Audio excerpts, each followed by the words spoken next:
Wigan, Kyle. I just wonder, they haven't won it for a while, but so how much will they be burning to actually get that 20th and record-extending title?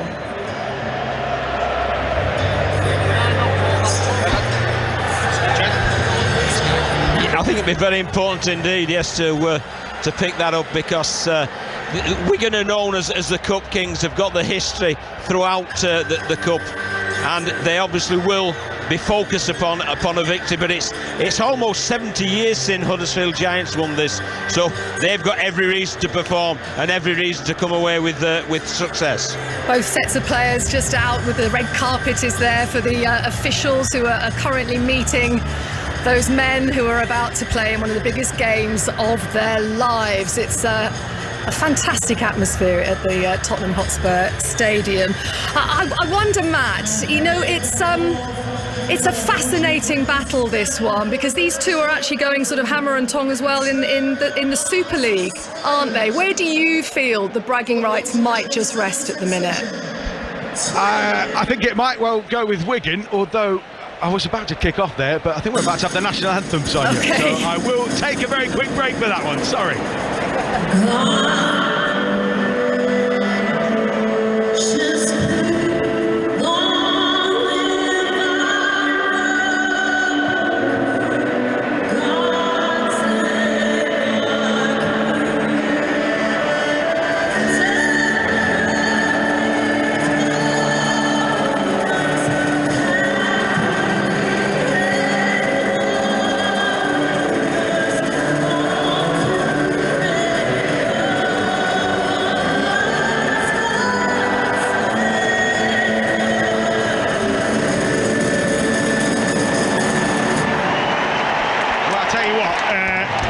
Who's just sacked that, she is up on the roof alongside the gold cockerel where Mark Chapman was earlier. So not only did she manage to belt that one out with some aplomb, she somehow managed to retain her calm as well. That was some feat. A brilliant performance of the national anthem there, God Save the Queen, right up on the roof, on the skywalk, right next to the gold cockerel. Goodness me, God, that had the old heart fluttering. Oh, it's super stuff, you know.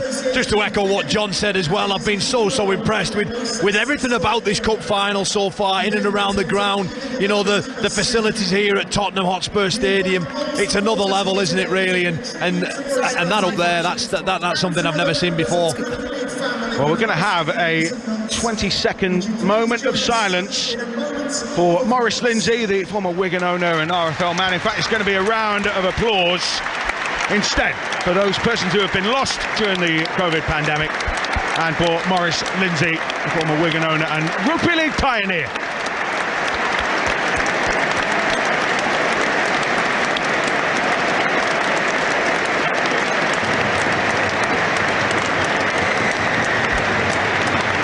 So we're not far away from this one now. I will hand back to Sonia.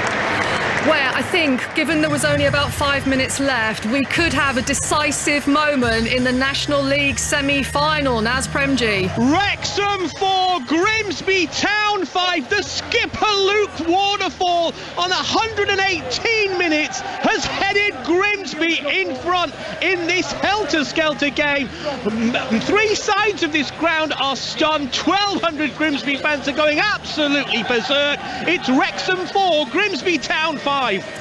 Goodness me. Is there time, given the way that game's gone, to get an equaliser for Wrexham? We shall see. Right, we are moments away from the Challenge Cup final. Don't forget, we're going to bring you the Champions Cup final in Rugby Union. That's at 4:45. And of course, the Champions League final at 8 o'clock tonight, Liverpool against Real Madrid. We will be back to Paris before we hand to Steve Crossman at 6:30. But for now, it's all about one of the oldest trophies in sport. The Challenge Cup final. Huddersfield Giants against Wigan Warriors, and our commentary team are headed by Matt Newsom. Thank you, Sonia. Welcome to you all to Tottenham Hotspur Stadium, where the posts are a little different this afternoon. They stalk 2 big Posts soaring into the sky at each end of the field. Rugby League has taken over this part of North London. Wigan fans over to our right, amassed on that huge cop at the other end. Huddersfield Giants fans in their traditional claret and gold, bringing the power of the White Rose. It's the Challenge Cup. It's an evocative, emotional competition which has almost 130 years worth of history. And today, two sides looking to make another chapter count in its illustrious history. Huddersfield Giants looking for their first win since 1953 against the Wigan side, who were serial winners of this competition in the 1980s and 1990s. Looking to win it for a record extending 20th time. Before we get underway, let's have a look at the two sides. Huddersfield Giants have Tui Lolohea at fullback, Jermaine McGilvery, Leroy Cudjoe, Ricky Latelli and Innes Senior in the three quarters. Jack Coggart and Ollie Russell are the two halfbacks. That's where the brains trust is. Chris Hill, Danny Levi, Oliver Wilson, as the game is underway in the front row. Josh Jones, Chris McQueen and Luke Yates in the back row. As for Wigan, Jay Field is at fullback, Bevan French, Ian Thornley, Jake Bibby, Liam Marshall in their three quarters. Cade Custon, Harry Smith, the two halves. The pack, Brad Singleton, Brad O'Neill and Liam Byrne. And the back row, Liam Farrell, John Bateman, Morgan Smithies. But summarises this afternoon, Kyle Amor, a winner of this competition last year and the twice Challenge Cup winning coach, John Keir. This one poses many little questions, many little subplots. It is a heavyweight encounter. It certainly is, and it started very much as a heavyweight encounter. Been some brutal defence, but there's also been a penalty in possession of the ball by the Wigan Warriors, and quite rightly so. It was an obstruction. There was a lead runner went through the defensive line. The ball carrier went round the back of him, round the back of him. So in the first set, there's a penalty in a kickable position for the Huddersfield Giants without them being in possession of the ball. And I'm certain that they'll take the 2 points if possible. Yeah, that's what they're opting for, John. Lolohea lines the kick up 30 metres out, maybe 31, 32 metres out there, and almost just about 5 metres to the right of the post. But it was Brad Singleton on that occasion. He doesn't quite get through the line as a lead runner, and the man out the back, well, he's deemed to take him out. So it is the right call. It is a penalty. And the first points, we've inside the first minute really of this Challenge Cup final here at Tottenham Hotspur. It's looking like it's going to be Tui Lolohea to lead with a 2-0 start if he can get this conversion. So Tui Lolohea, the Huddersfield Giants fullback, so much of their play goes through the Tonga International, an influence out the back. As the sun cascades down, a shadow cast across the field from the towering stands here at Tottenham Hotspur Stadium. And Huddersfield Giants, in front of those Wigan fans at that end of the ground, slot themselves into a 2-0 lead. Huddersfield 2, Wigan 0. We'll go to full time in the National League playoff at Wrexham against Grimsby. Here's Naz Premji. Wrexham 4, Grimsby Town 5. After extra time, it's Luke Waterfall's decisive goal in the extra period that's sending them to the London Stadium. Wrexham 4, Grimsby Town 5. Solihull or Chesterfield awaiting the final a week tomorrow. So all drama there. Don't forget, on Sports Extra right now, the qualifying from the Monaco Grand Prix is underway. You can get that one on 5 Live at Sports Extra here. Huddersfield Giants leading by 2 points to 0. Looking to take the game to Wigan here at this terrific stadium, a terrific occasion. The sun has come out here to almost welcome Rugby League to this part of North London and this showpiece event. One of 3 big finals across 5 Live Sport this afternoon and evening. The Champions Cup, Leinster against La Rochelle follows this, and then of course the Champions League final between Liverpool and Real Madrid. Ollie Russell kicks from midway inside his own half for Huddersfield. He's just about bounced that in the field of play. It will go out and it will be a ball to Wigan midway inside their own half. We are really into the arm wrestle here, two sides just feeling each other out despite the early Huddersfield advantage. Yeah, perfect set there after points from Huddersfield, just getting through the work of the forwards, just really targeting that middle channel. And then Ollie Russell, he puts a good 35-metre kick in just to get his side out of trouble and transfer the pressure back onto Wigan as they begin their set, 30 away from their line. And interestingly as well, by putting it over the sideline, it's a set restart, so you can defensive line can be ready and they can really get off the line with aggressive line speed and hunt this Wigan Warriors attack. So stalking the play, the ball is Brad O'Neill. Lee Bourne, Cust, short ball to Liam Farrell, one of the veterans now of this Wigan side, even at the relatively young age of 31. O'Neill into Byrne, moves it on to Singleton. Rattled into the tackle that time by the Huddersfield Giants centre field. Just up over halfway. Chris Hill peels off the ruck. Here come Wigan again through Cade Cust, floating it wide to Jake Bibby on this left-hand side, looking to prize his way through the 3 Giants tacklers involved to put him down inside that 30 to 40 channel. Now Smith, little kick in behind, dribbles along the floor, and Inesini has to gather that one around his bootstraps and does well for Huddersfield before he's taken down just inside his own 10 metres, and it will be Huddersfield ball here. Still 2-0. Both sides are pretty happy, aren't they, how they started? I think they both looked after the ball pretty well. They both gained yardage when they've been carrying, and they've ended the set reasonably well. So it really is as if the modern parlance is arm wrestling, but when you've got people like Jenny McGilvey there carrying the ball, he always gets his nose through and plays the ball quickly. So difficult to put down McGilvey, and then off the back of that you get the more experienced Chris Hill just rolling forward. He'll do that all day, and what Ian Watson's sides do is they play high percentage rugby, complete, get through the sets, and as we see here now, tackle 5 will just put a kick over the halfway line and put the pressure straight back onto the Warriors.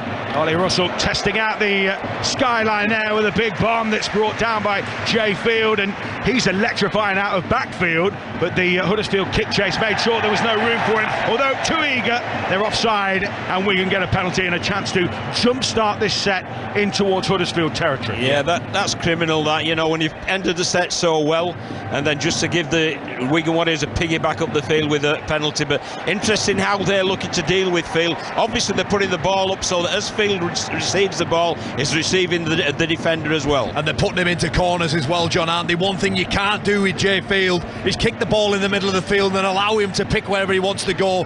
Put him in a corner, get numbers around him, and you nullify most of his threat. Huddersfield 2, Wigan 0. Early stages here. We're just 6 minutes gone in the Challenge Cup final on 5 Live. Rugby League's showpiece event is at Tottenham for this year. Morgan Smithies, a young tyro of a back rower, takes it into contact, and he's met by some fearsome force there by Chris McQueen.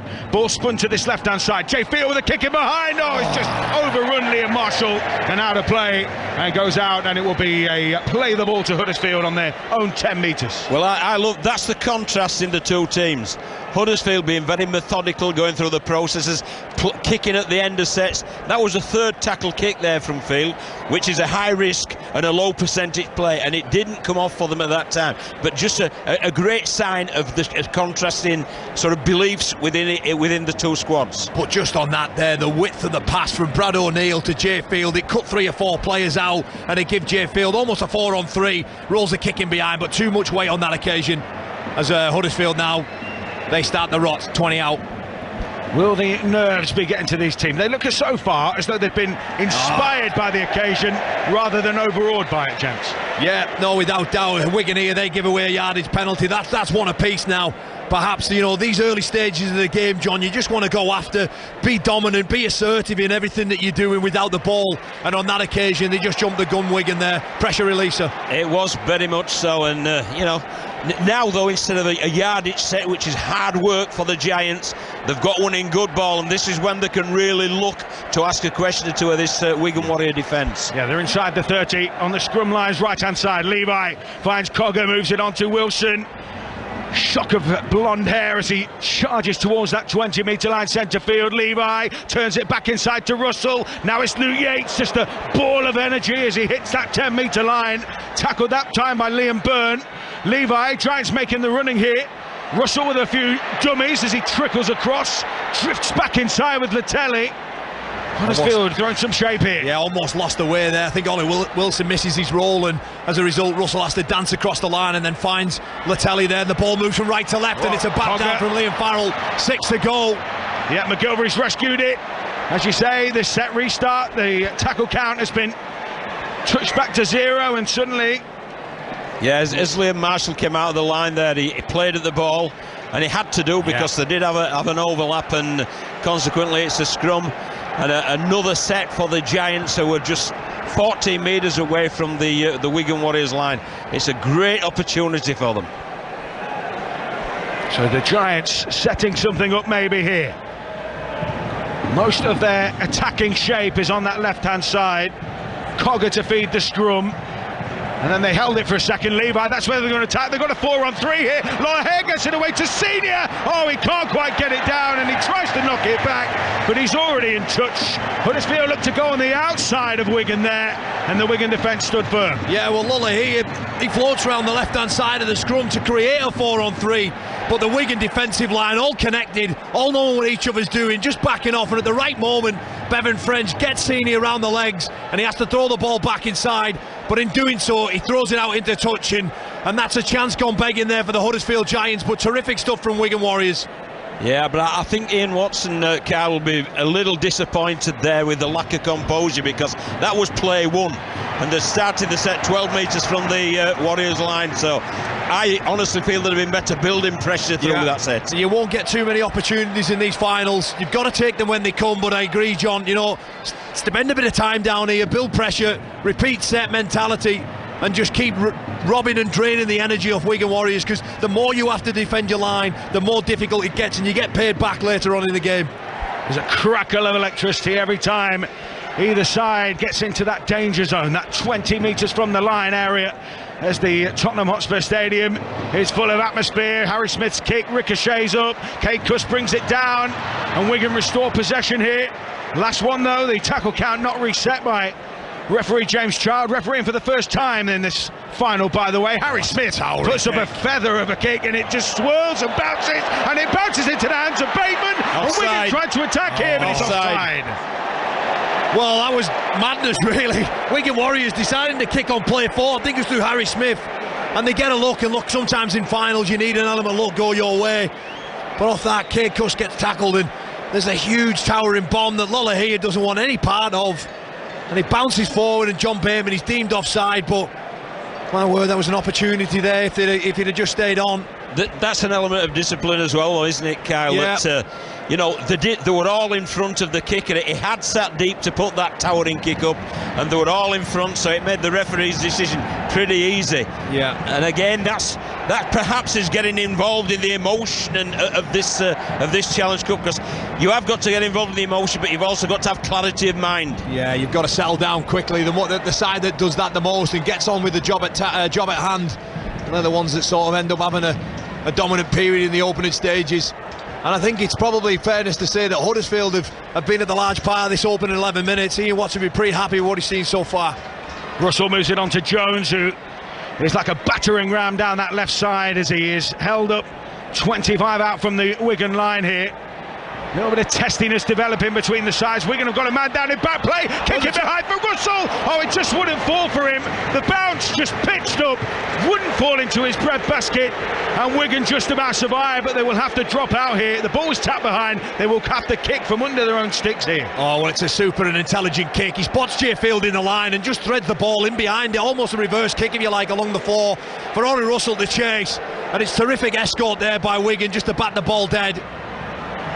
What marvellous play, wasn't it? I mean, there was one, they had 3-on-2, so the fullback sat in the line, and then the kick through there, unlike Fields early tackle kick, but executed well, and the reward is a repeat set. Yeah, there's a problem here now for Wigan. I think it's Ian Thornley. He's getting some treatment on that right knee over on the far side, we see. But this, you know, that kick there, you're dead right, John. The weight, the execution of it, well, that forces Wigan to have a goal line dropout, and the game in the modern day currency is about building pressure. And Wigan Warriors, with all their fans roaring them on behind, and 12 minutes gone, they're under the pump at the moment. Well, Ian Thornley down after a clash of knees. Sorry, John. What a great atmosphere it is, Matt, isn't it? I mean, it's absolutely electric. You can sizzle it. The atmosphere, you can touch it, and it's virtually sizzling. It's magnificent. A great stage for a great occasion. Yeah, very, very jealous as a current player myself, sat up here. And obviously delighted to be involved in doing so, but you'd much rather be out there at the coalface in these fantastic games, playing in the best arenas. That's what you want as a player. And they've started this Challenge Cup final terrifically, both sets. So Wigan still have to drop out. Ian Thornley will carry on limping back to his mark. The Wigan fans probably outnumbering those travelling from Huddersfield, but they're in good voice, those Giants fans behind the post, and they've been buoyed by what their side has delivered so far. 2 points the advantage at the moment. Qualifying for the Monaco Grand Prix is on Sports Extra, by the way, if you're looking to follow that one. As Danny Levi and Huddersfield begin this one here from just inside the 40, and now they're up and beyond the 30-metre line after Chris Hill motors forward. Big carry from him. Settler into the defensive line. Cogger out to Russell. Chris McQueen comes back in towards that traffic in the middle of the field. He's been in terrific form this season, Chris McQueen, and Chris Hill as well. All knows this competition better than most in terms of winning it. Cogger out to Russell. Good hands away to that left side. Latelli, another really dangerous runner. Got a bit of footwork about him. Got some speed too. Wigan hold him out 5 away. Now Russell, turn back to Yates, who again is just perpetual motion inside the 10. Giants setting up for something here perhaps. Here is the short ball. He's tackled and hits Forward the post pass. pad. Forward pass. But it's brought to an abrupt end. It is, yeah. Forward pass there to Chris Hill, who actually manages to finish that try off. Obviously the whistle had been blown for a forward pass, but take nothing away from Huddersfield there. They moved the ball around well. You know, if I'm honest, they perhaps could have asked a few more questions rather than just turning blokes back under. Oh, the Wigan Warriors forward pack dealt with that well, but turning the ball over 10 metres away from their own line after they just completed 12 tackles isn't a bad idea after all. Huddersfield 2, Wigan 0. In this Challenge Cup final at Tottenham Hotspur Stadium for the first time, and maybe the only time, but Wigan have coughed up the ball almost under the shadow of their own posts in front of their imposing support that's travelled here, and Huddersfield have got a great opportunity now. Wigan born Chris Hill sets about their defensive line. They're under the pump here, John, aren't they? Yeah, an uncharacteristic error there from Marshall, but it's can they turn this pressure into points? Yeah, Cujo loses his footing on the 10. As the Giants were setting up for an attack down that right-hand side. Levi back to the middle now with Cogger. Taken by Wilson inside the Wigan 10. Right under the posts. 8 metres out. Levi onto Cogger. Dummies takes it to the line, and he's tackled just a couple of metres away here. Just to the left of the posts. Huddersfield's fans bated breath at one end of the field. Lollahea looking for a drop-off here as he puts Ricky Latelli back towards the middle of the field. 5 metres out. Those in claret and gold can almost see the line. But Wigan shutting the door again. Tremendous defence that. Really great work. They're energised, they're organised, they're being very physical, and they're holding Huddersfield at bay at the minute. But the question is, Kyle, how much energy are they expending having to do that at this early stage? Well, they are. I mean, so far they're giving away yardage penalties and they're coming up with errors at Wigan. And all the time it's just, and there's another error there. I can't believe what I'm seeing, John. This is not very much Wigan Warriors like. You know, take nothing away, the try-line defence, they were turning up. It wasn't pretty at most times, but it doesn't have to be. But there's another yardage error, and it's a shocker. Harry Smith, that's a shocker, John. It really isn't. The last two, Kyle, haven't been forced. No, Liam Marshall's dropped it away from the line. He's dropped it picking up from dummy half, and you cannot afford those errors in games like this. No, you certainly cannot. Just concentration errors. Oh, Huddersfield, they were pushed at the scrum there by Wigan. There's a penalty as well. Now it's a differential penalty, yep, so they can't kick for goal, but they can tap it, and they can really apply some squeeze to Wigan here. Well, if I were Huddersfield, I'd reform the scrum. That's an option you can do. You can reform the scrum or take the penalty. I'd reform the scrum to tie the forward pack in. Yeah, I understand what you're saying, John, as well, but you know, perhaps Ian Watson just wants to keep the scoreboard ticking over, but it looks like he might even actually tap this. And like you say, John, as well, keep the pressure on them. They're having a bit of a debate down in front of us what to do, and it looks like they're going to tap it through Levy. And there you go, John, that's why I play a new coach. Wilson trucks it in for those in claret and gold. 1953, the last time they won it. They were beaten in 06, they were beaten in 09. Have they got the answers today? Lollahare's a sweeping move. Ricky Latelli gives Huddersfield Giants the lead here at Tottenham Hotspur Stadium. They may laid the pressure down, penalty try, and they've worked it to perfection. Ricky Latelli, Huddersfield 4, Wigan 0. Well, all the traffic has been coming down that far right-hand edge for Wigan Warriors, and you can see why there. It was only a matter of time, at 17 minutes in, and they've been exposed, but they've been exposed through their own doing. Too many stupid yardage errors that have led the Huddersfield Giants side into this, and they've threatened time and time again, and it's wonderful shape, everybody in movement, threatening spaces, and it's that man Latelli just gets on the outside of his centre and dots a ball down in the corner. 6-0. Kick to come. Yeah, the detail of that shape was brilliant because all the lead runners got right through the line and they turned the opposition hips inside. And when you get Latelli getting on the outside, is a quick man, but more importantly, is a very powerful, strong man. And that's what allowed him to get over the Whitewoods for an absolute first-class try and just reward for all the pressure that the Giants have built. Yeah, very, very patient in doing so, just staying to task. You know, they've obviously worked on that far right-hand side defence and just kept threatening it, and eventually the door came wide open through that man, Ricky Latelli, and he gets up and celebrates, and why wouldn't he? With Lulla here, 22 metres out on that far touchline, a difficult conversion to come. So Tui Lolohea just lining up this kick as he sends it on its way. It hits the post and bounces out. Huddersfield 6, Wigan 0. Over in the qualifying for the Monaco Grand Prix. Let's get the latest from Jack Nichols. 5 drivers eliminated in the first part of qualifying. Alex Albon in 16th, Gasly, Stroll, Latifi and Zhou all knocked out. The 2 Ferraris were quickest in first and second. They're looking very strong as we move on now to the second part of qualifying, and it's on Sports Extra. Thank you, Jack. So Wigan back at the middle. 6 points down, maybe spared there by that miss from Tui Lolohea, and Chris Hill off the back fence with a big run up, gets to surge into that Wigan defensive line as they press up to try and close him down. As bad as the Warriors have started though, John, I don't feel that there'll be any panic amongst them. 6-0. I can't remember seeing Wigan Warriors start a game so poorly. I thought they looked a bit legged as well in defence. You know, guys coming out of tackles, particularly near the try line, not quite enough speed and energy for a cup final, and then you compound that with errors.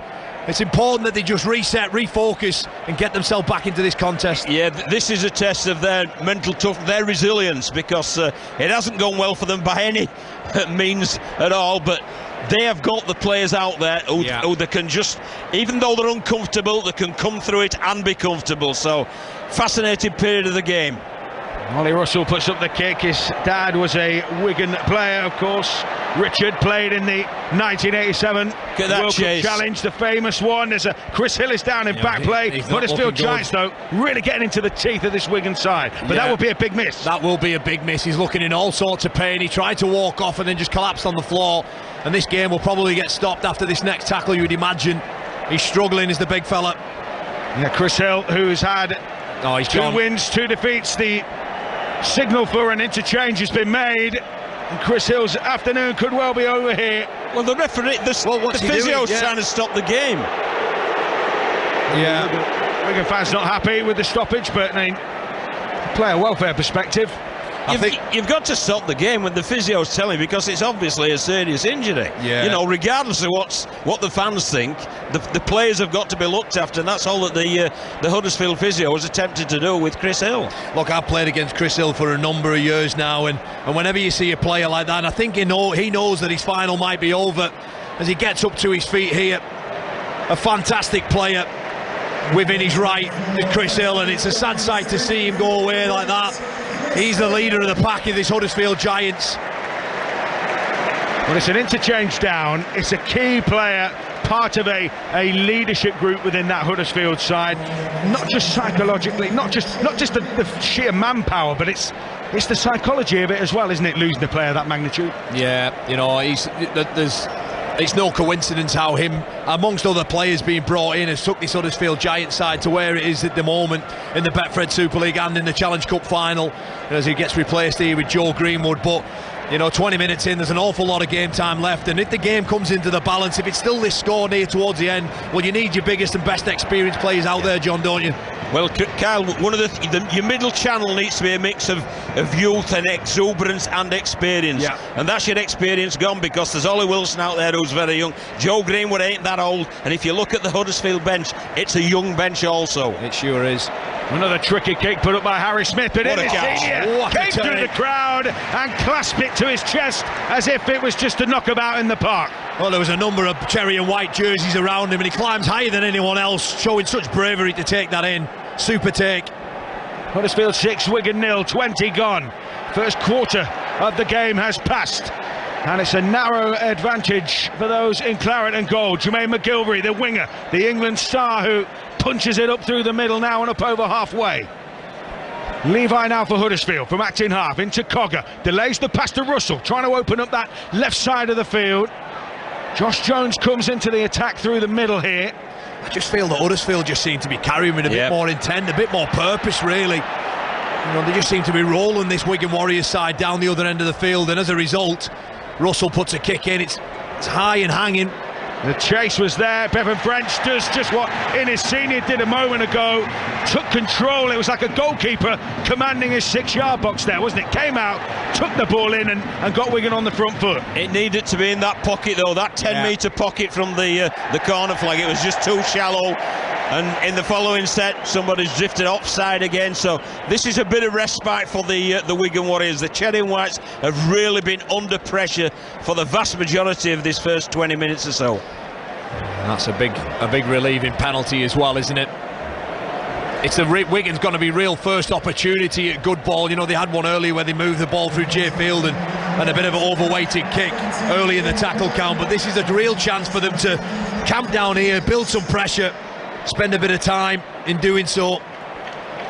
They're inside the Huddersfield Giants 30 now. Wigan, who trail by 6 points to 0 here. Cust moves it onto Brad Singleton, so it's from Kraft to Graft as Wigan hit the 20-metre line inside that Giants half. O'Neill has a little sneaky peek to his right, and that's where the ball goes now, into Smith.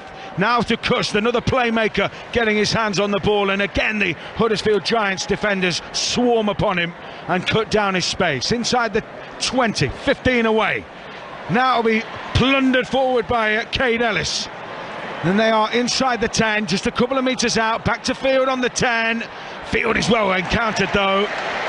Had no space to run in. This is the last one here for Wigan. On the 10 inside the Giants half. Smith maybe with a kick. Sends it from right to left. Looking to get Marshall in. It's taken down well by Cudjoe.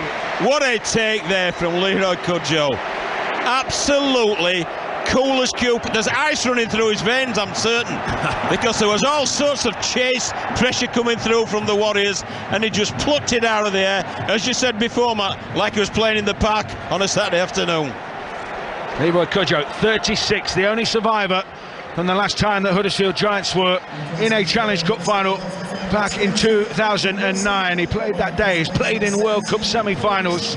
He is Huddersfield through and through. And he and Jermaine McGilvery and Michael Lawrence, who's not involved, are the stages who really have Huddersfield in their hearts. And it's a clearing kick. The Wigan put the Giants under pressure, and this time Field, should I say, Bevan French will field the ball, 30 out, and he's up to halfway first tackle. Yeah, only 22 metres gained there for Huddersfield Giants as Wigan up the ante in defence, and as a result you get Bevan French carrying the ball back and returning it straight over the halfway line. And again, this is how you get back in the arm wrestle, through your defensive actions, through limited metres, getting them to kick the ball long but just coming straight back at them. Cade Ellis drives it up through the middle that time. Cade Cust away to this left edge as he comes, offloads to Liam Farrell. He's a dangerous runner, he's got the footwork, drifting across field here from left to right before he's taken down just short of the 20-metre line inside the scrum lines. It'll be Bateman who picks it up and takes it straight at the heart of that Giants defence. 10 away, last tackle here for Wigan.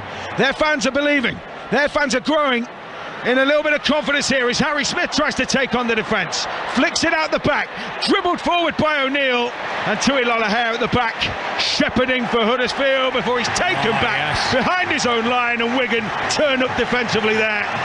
Yeah, super defence there. A lot of Huddersfield Giants players not quite finishing tackles off. The ball was being allowed to be promoted on a number of occasions. People coming back against the grain. and there it was from an offload. It's a kick through. Lolohea gathers it, but there's 1, 2, 3, 4, 5 cherry and white pair of shirts in the picture, and managed to drag Tui Lolohea back and force a goal line dropout. This is an interesting period of the game, this, because it's the first time Huddersfield have really been under the cosh, and there's one or two middles there who are a little fatigued because they've invested a lot of energy into this opening quarter, and it's a great opportunity for the Cherry and Whites. And this is the time, John, isn't it, where the game just starts to bite you now. Those players now being gone 25 minutes in a Challenge Cup final, emotions, heart rate right through the roof. Cussed onto Morgan Smithers. Nice offload round the corner, and they're in through Harry Smith.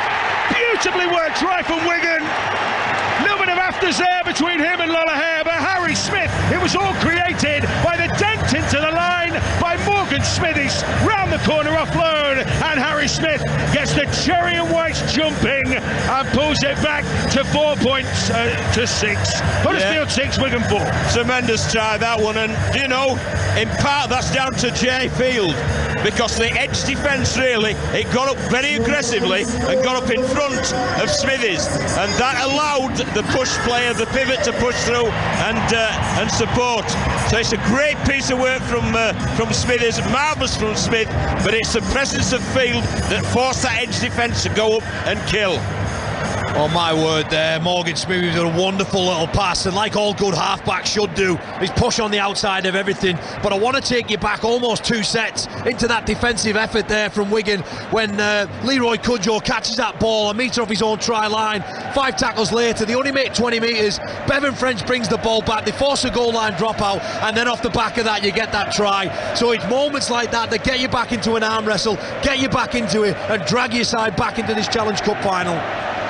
Well, the pendulum has swung back the way of Wigan and their fans, who have come in huge numbers here down to Tottenham, this part of North London, with a rugby league takeover this weekend. And it's they in Cherry and White who are feeling the emotion of it all now, as Harry Smith lining up his kick to square things up here.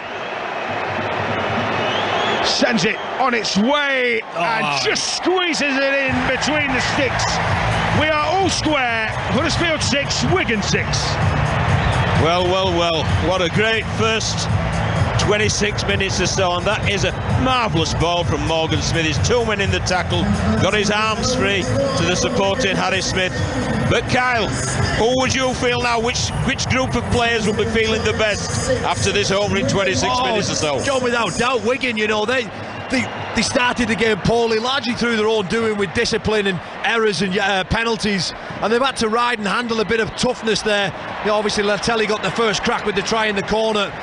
But for me, I mentioned that, you know, at 6-0 down, I didn't think Wigan Warriors would panic. I didn't think they could play any worse than what they did. And now they're just starting to grow into the game and starting to make inroads in this side.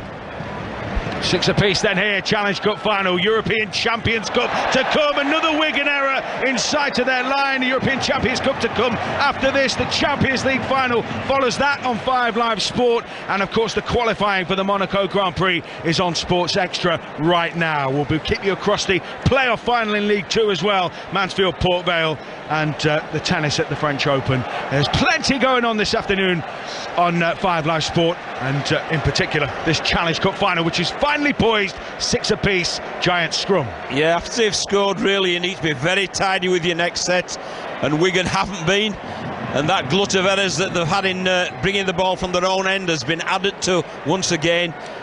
It's a great chance for the Giants to wrestle the momentum from the Warriors. Well, I've just been saying there about their errors and penalties, and they've gone and done it again. And we watch this set unfold now as the ball moves right to left, a floating ball over the top. It's McGilvery. Oh, good legs tackle. He's just pushed it aside, Jermaine McGilvery. What a steamroller he is. Oh, he's so difficult to handle, isn't he? So big and strong. You know, he spoke about how much this cup would mean to him if he could get his hands on it. Cogger, nice dummy from him. Double tackle on him as Jay Field had to go high. One went low, just about stopped him. So much line defence on show here from Wigan, because Huddersfield Giants could almost stretch out and plant it over the line. Too much defence there though. McGilvery offloads. Cudjoe trying to keep it alive here, screening it. He's kept it. Still the last tackle here. Lolohea drifts the kick in behind, and Harry Smith is back sweeper-like to pluck that ball up and deny Huddersfield the chance. Still 6 apiece. He's having some game, is Harry Smith, he really is. That was really accomplished defending there as the 3 in defender to drop out of the line and sweep that pretty testing kick up from Lollagher. But look at this defence from the Giants. Yeah, McQueen and company going straight back after them. And I just thought that there from Harry Smith, John, to echo what you said, it was just a great maturity and having a real insight in your opposition, knowing that Lollagher's got that kick in him to track back and avert the danger as well. Almost up to the half an hour mark here on 5 Live Sport. Challenge Cup Final 2022 here from Tottenham. Huddersfield 6, Wigan 6. Smith forced a kick from just outside his own 20. Jermaine McGilvery takes it in, and he will wind up here, and he will take some stopping. Big leg drive almost takes Huddersfield to halfway. He was moving. Don't you just love that? Don't you just love that on McGilvery? There was no I'll look to pass or I'll look to hunt space. It was I'm going north-south, straight at the opposition goal line. So Wigan make the tackle. Huddersfield centre field, just inside the opposition territory now as it's carted up by Greenwood. 2 within 40 metres of those Wigan posts here. Cogger through centre field. Now Russell drifting across to this right edge with Cudjoe. Cudjoe pounds his way forward almost to the 20. Levi back in field now to Cogger. He takes it into the line and out the back to Russell. Now Josh Jones loses his footing just inside the 20. Last one here for Huddersfield. On that left-hand side, they'll come down that tight left-hand side. It'll be Latelli who'll be wrapped up. And Latelli still going. Almost pirouetted his way through the challenge, but Wigan make the tackle. But again, look where they're turning the ball over. It's a difficult carry this out of backfield now. 5 metres in and 5 metres out from your own line as Bevan French has just got to run into a wall of claret and gold. And you'd feel uncomfortable, Kyle, as a right-edge Wigan defender with Latelli coming at you, because my word, he is carrying the ball very aggressively. I just like what Huddersfield Giants are doing. They're just moving the ball from one side of the field to the other, and they're just trying to create and ask questions and try and take opportunities when they're in front of them. And I think sometimes we get obsessed with putting a kick in on last, but you know, that player there of just putting them in a corner, asking them to come 95 metres up the other end of the field to get something out of it. As we see here, there's 1 tackle left to go and there's only 20 metres made again. Yeah, very good yardage limitation job done by Huddersfield as Liam Farrell almost takes it upon himself to prise a gap in this Huddersfield line. It's absorbing, it's gripping, it's thrilling. It's a Challenge Cup final. Harry Smith with a wafter of a kick which swings about in the air, and then his senior plucks it out of the sky and looks to get Huddersfield on the front foot here, just short of the 40-metre line. Yeah, he looked a bit shaky there under that high ball, but he takes it well and just starts the rot from one wingman to another. McGilvery lands on his front again, quick play of the ball, gets one. But I love the attitude, Kyle, of the back 3 of Huddersfield. They're not waiting for this ball to bounce. They are getting there and making sure they feel it on the full. And you know, as a prop and as a forward, if you put all your energy and effort into restricting their metres, well, the other side of the coin is you want your back 5 just to rip back straight back at them. Leroy Cudjoe guiding the Huddersfield Giants to within 20 on this right-hand side. Lollagher turns it back to the middle now with Cogger. Russell wants a drop off to Jones. He hits the line at pace. 15 away. Last one in the bank here in the set here for the Giants. 7.5 to go to the break here. Lollagher right the back to McQueen. McQueen sailing through. Chris McQueen stampedes his way through the Wigan defence, and Huddersfield hit the front again. Huddersfield 10, Wigan 6.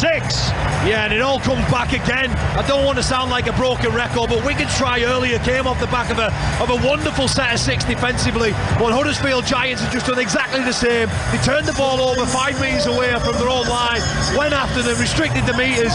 The back 3 that you mentioned, John, have just returned the ball with interest every time, and they've put themselves in a wonderful position. They moved the ball from right to left, and McQueen, well, he just slides over for a simple try. 10-6. And that's one to you as well, Kyle, because it's a last tackle play.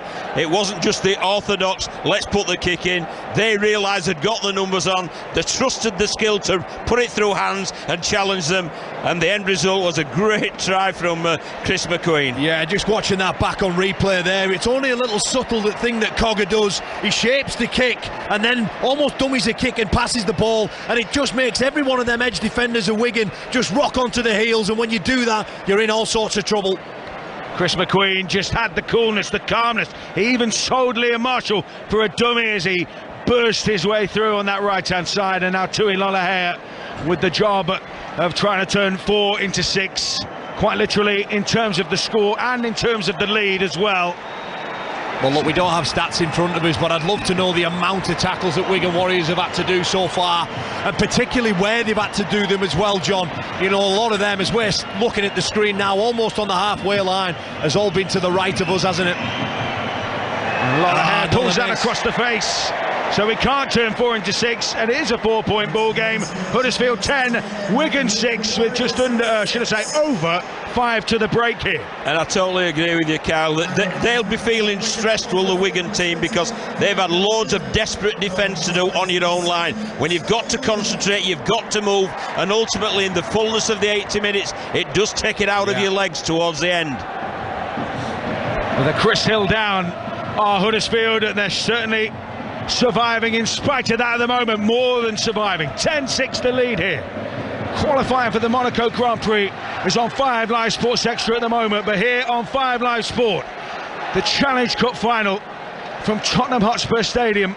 Advantage Huddersfield so far. And it's a belter, it's an absolute belter, Matt. Both teams giving their all. It hasn't been picture perfect with regard to skill execution, but certainly the want and the desire is there for all to see. McQueen going for a kick downfield. I don't know whether he was looking for a 40-20 or just trying to put the ball over the sideline, but Jay Field had no chance to gather that one in. We watched it bobble and bounce, and the Huddersfield kick chase got to him and really made sure he had no room to move. And once again, we mentioned about Ian Watson's style of play. You know, that's just getting through your set after points, putting a kick in as far as you can, and just asking Wigan then to come back at them. But, you know, if I make it right, with almost 4 minutes left of this half, and Huddersfield, they haven't made an error yet, John. They're 100% completion, if I met my numbers right. But on the other side, Wigan have come up with 3 or 4 poor yardage errors. They really have, and it's interesting that they've sent Tommy Lula out as a hooker to replace the youngster O'Neill, and a bit of composure, I feel, to the team as a whole. Yeah, just a bit of direct approach, you know, marshalling his troops in and around the ruck, getting them side back into the contest. Wigan just in dangerous territory here. We'll be off to the Formula 1 in just a moment. Here comes Bateman attacking that short right-hand side. Still a couple of tackles left in the bag here. We'll just see out this set from Wigan. Then we'll be across to Monaco with Jack Nicholls. Here comes Cust into the hands of Cade Ellis. Nice offload to Luluwai. Came into a little bit of a cul-de-sac that time. Trying to keep it alive now with Smith. A little kick in behind here. Jermaine McGilvery trying to shove it in behind. And did Liam Farrell get there? No, he didn't. So that one goes out of play. It'll be a tap on the 20 for Huddersfield. Huddersfield 10, Wigan 6. Let's go off to Monaco Grand Prix qualifying. Here's Jack Nicholls. The next 5 drivers eliminated. Yuki Tsunoda in 11th. Valtteri Bottas will be 12th on the grid. Kevin Magnussen 13th. Daniel Ricciardo in the McLaren knocked out in 14th place, while his teammate Lando Norris was 5th. And Mick Schumacher will be 15th. Once again, though, it looks like it's going to be Leclerc versus Perez in the battle for pole position that's about to start on Sports Extra. That's Jack, so plenty going on down in Monte Carlo, the Principality, where the champagne is flowing, as Jenny Gow was telling us earlier. Who's going to be drinking the champagne here? Still so much rugby league to be played, still poised on a knife edge, but Huddersfield certainly setting about Wigan well here.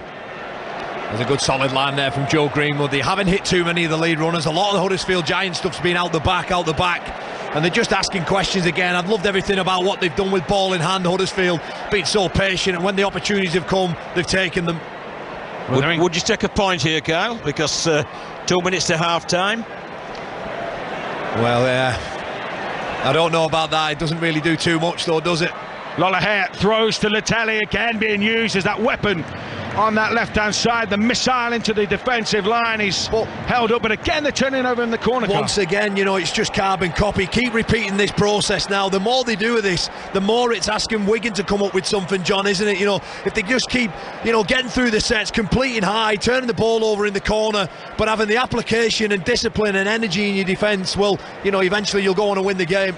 Well, their ends of sets have been brilliant, I feel, Huddersfield, and they've taken out the conundrum of field and that's what I was talking exactly about. Right. Now they're having to come up with stuff off the back of not being able to get any sort of land or field position or territory in the game. They're almost inventing stuff there. They're making things up. Bang on. Yeah, Wigan. And all credit to Huddersfield. They just turn in the screw. It's a complete performance at the minute by the Claddon goals. Yeah, looking for a kick to the sideline. Liam Marshall couldn't gather it in. Suddenly they've handed over possession. But look, if I'm Huddersfield now, guys, there's a minute to go. The scrum's inside the 40-metre line. Go after them here. Possibly come away with points. Well, they've got equal numbers on both sides of the scrum. Levi flings it left to Russell. Nice footwork from him as he almost got away from Smith, but he and his teammates converge on him and put him down just outside the 40, inside the Wigan half here. Giants looking to post some more points perhaps before half time, and they've not got too long to do it here. 40th minute to go, yeah. So set restart again, so they're going to end up the half in possession of the Giants. They might well take a one-pointer here. A lot of hairs in the pocket, isn't he? Although no, he's actually moved across to a more attacking position here. Cargo will run it. Now Lollahea out towards Latelli. Latelli runs into traffic on that left-hand side, and it's going to offload to French, and French has got some gas, and French has evaded a couple of tackles here. Eventually Huddersfield will make the challenge, but he surely won't have enough time as the hooter is about to sound here. Yeah, just give the penalty away. Smart stuff there, just lying in the ruck. And he does get the penalty, so we will have the hooter in just a second, but we'll have the penalty first. Well, it'll be a Hail Mary play, won't it? They'll kick it into touch, and then I've no doubt it'll be spiral bombed into the air, and it'll be hey lads, hey, let's chase it and see what happens. Yeah, but from that offload from Latelli there, you know, I bet I wasn't the only one in the stadium who got excited with Bevan French in broken field, but they done well to regroup. So one last dig in this first half to restore the arrears. Well, the clock says 40. We're still playing here. Field, he's flicked that one into Marshall. The ball bounces loose, and Cudjoe swipes it, and that brings a thrilling white knuckle ride of a first half to a half time here.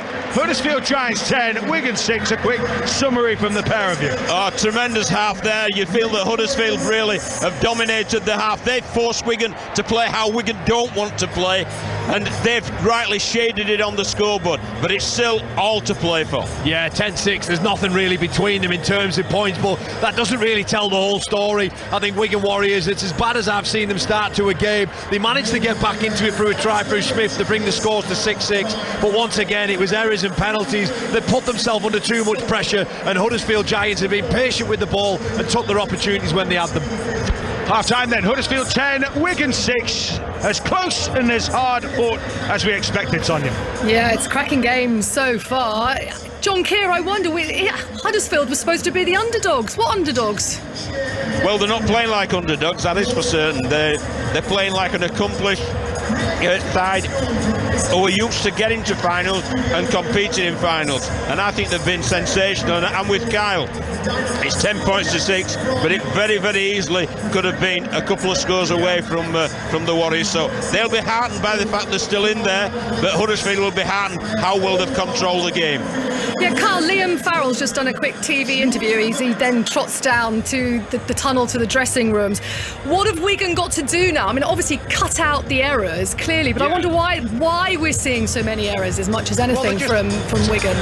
Yeah, they're just lapses in concentration, you know. They're not errors in contact. As a coach, you can accept them ones, I think, you know. When you're trying to carry the ball and get your side on the front foot, you know, it can be dislodged as well, but on those, they're just simple, basic errors, you know. Picking the ball up properly, passing the ball, you know, they're just not quite there concentration-wise, and that could come as a result of the amount of defending that they've had to do as well. But I just feel that Wigan Warriors, they just need to get back to completing high, kick the ball long, and just going after them physically with the defence, because that's another thing as well. I think Huddersfield Giants have just won the ruck area in terms of, you know, it's starting with their back three with McGilvray and Inns, and then just taking over with the forwards, just finding the noses, getting down onto their elbows and knees and playing the ball on them terms as well. Excellent. Those pesky rucks, they're always a point of difference. Thank you very much. That's Carl Amor, John Keir and Matt Newsom. We'll be back to our commentary team for the second half of the Challenge Cup final. After the winners there have been crowned, we're going to switch codes, and our focus will be on the Champions Cup final in rugby union between Leinster and La Rochelle at Marseille's Stade Velodrome. Our correspondent Chris Jones will be alongside Matt Dawson for that one. Well, we've got under an hour till kick off, Chris.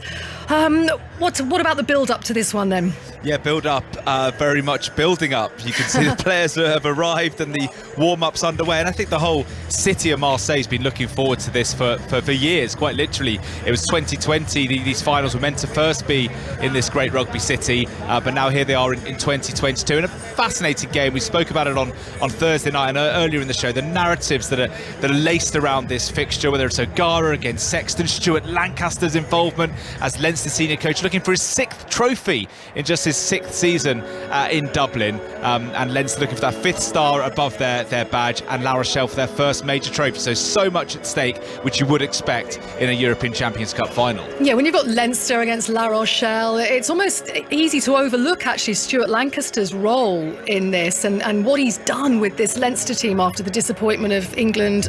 Obviously he was with England during the World Cup in 2015, that didn't go well. He said in a press conference yesterday actually he'd happily try and emulate Jurgen Klopp, stay in the job for 10 or 11 years. He's been linked, hasn't he, with the England job after Eddie Jones? What do you think? Where do you think his mind might be? I can't see the England job being a thing for Stuart Lancaster. Maybe in the again 5-10 years down the line, but certainly not the next time. It'll be I think a Steve Borthwick and Alex Sanderson, two of the people that the RFU are looking at. How the structure of that job is, that's still very much up in the air. Will there be a performance director above the head coach? That's very much TBC. But Lancaster is going to be in demand. He's in demand already. He's contracted with Leinster for another year. I think if a good offer doesn't come in, why would he leave Leinster? But there are plenty of jobs that will come up after that 2023 Rugby World Cup, either in the club or the international game. It'll be a time of coaching shake-up, so I expect Stuart Lancaster's name to be linked to many a post in the aftermath of France 23, and the same will apply for Ronan O'Gara, especially if he spearheads La Rochelle to victory this afternoon. Yeah, fascinating. Yeah, it's a hugely to Stuart Lancaster's credit, isn't it? He's bounced back in some style after that disappointment with the World Cup in 2015. Thanks, Chris. We'll be with Chris and Matt Dawson immediately after the conclusion of the Challenge Cup final at Spurs for full commentary here on the Champions Cup final between Leinster and La Rochelle. Plenty more to come then on 5 Live Sport after the news with Carl Hartley. Listen on BBC Sounds. This is BBC Radio 5 Live. 2 more Conservative MPs have confirmed that they've sent in letters of no confidence in Boris Johnson. They join 5 other Tory backbenchers who have said publicly that they don't support the Prime Minister. And it comes days after Sue Gray's report into breaches of COVID lockdown rules by Number 10 staff and civil servants. Here's Tory MP David Davis. Nobody in the world could have made it plainer, I don't think, that I want the Prime Minister to go. I haven't changed my mind about that, but I'll remind you what I said at the time. Unfortunately, if he doesn't resign, then this will be a death of 1,000 cuts. It would spread to other ministers. It would then spread to the whole government. It would then spread to the whole party. It will take all year and it won't be resolved to the autumn. The Kremlin says that Vladimir Putin has warned the leaders of France and Germany that the supply of Western weapons to Ukraine is dangerous and risks further destabilisation of the situation. Chancellor Scholz and President Macron spoke to the Russian president on the phone for more than an hour, where they urged him to have serious negotiations to end the war in Ukraine.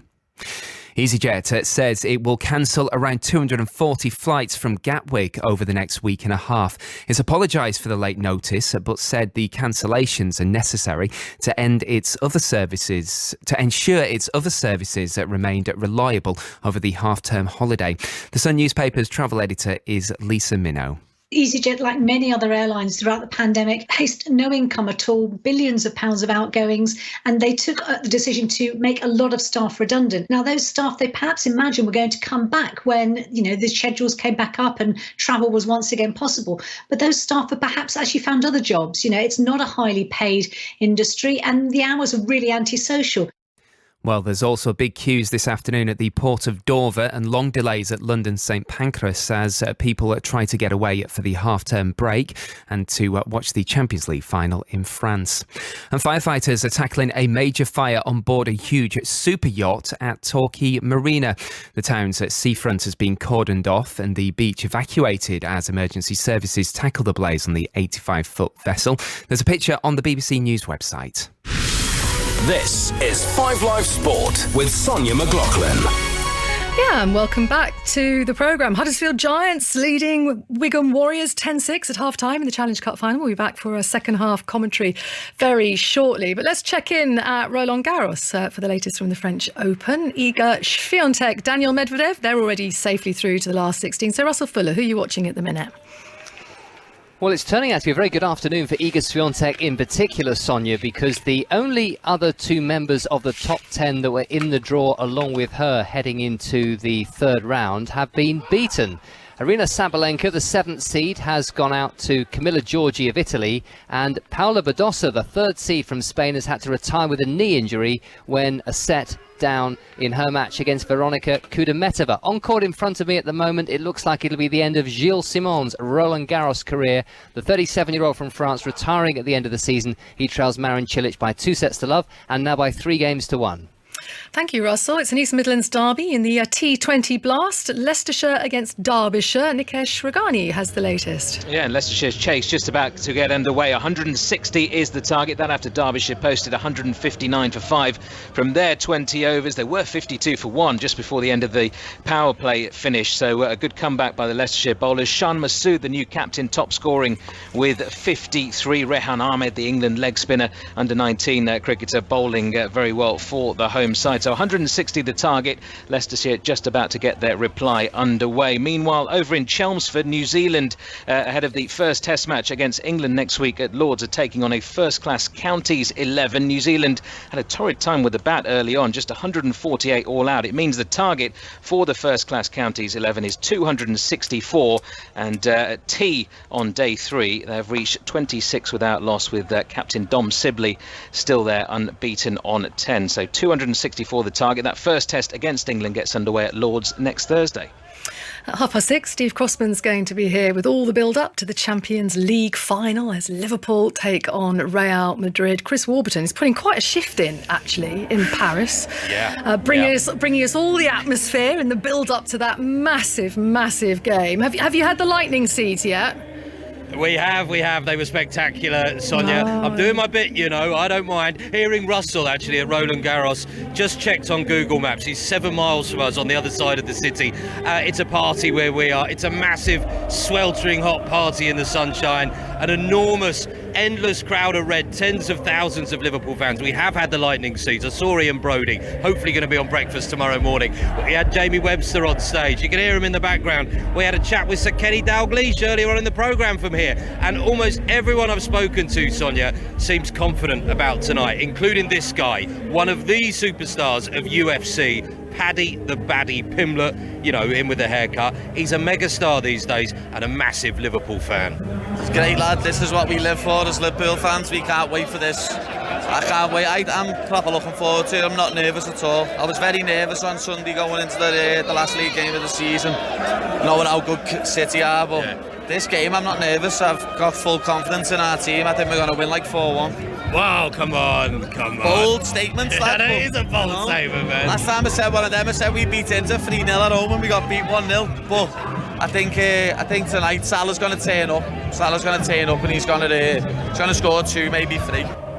That's Paddy the Baddy. We'll see if Salah turns up tonight. Remember, all the reaction tomorrow morning with us on breakfast, 7 till 10. Thanks, Chris. Let's go straight to the F1. Jack Nicholls. Yes, it is the battle for pole position here at the Monaco Grand Prix. Everybody about to start their flying lap. Charles Leclerc is on provisional pole at the moment. Carlos Sainz is second, Sergio Perez third, and championship leader Max Verstappen only in fourth. Lewis Hamilton's in seventh. The former Renault F1 driver Jolyon Palmer is alongside me.